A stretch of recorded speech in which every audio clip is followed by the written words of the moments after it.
እኔ ወለየ ነኝ ክርስቲያኖች ወልደው ሙስሊም ያሳደገኝ ኩሩ ኢትዮጵያዊ እኔ ወሎ ልጅ ነኝ በሸዋበር መስጊድ ቁርአን የቀራሁኝ በአባ መፍቀሬ ቤት ዳይት የደገምኩኝ ወላሂ ማርያምን እያልኩኝ የማልኩኝ እኔ ወለየ ማንም አልበሳጭም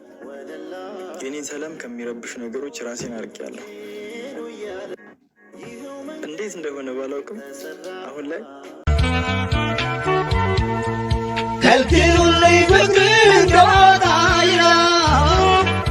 እንደው ትቻለው ምን ፍጠር ይለኛ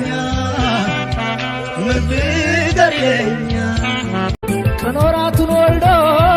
አመታት ቢቆጠር ወዝወዞ አይቀርም ያሳለፉት ነገር እንደመርሳት ምሳስብ ችግኛ ላማታው ይችለኝ ገንገራገር ነው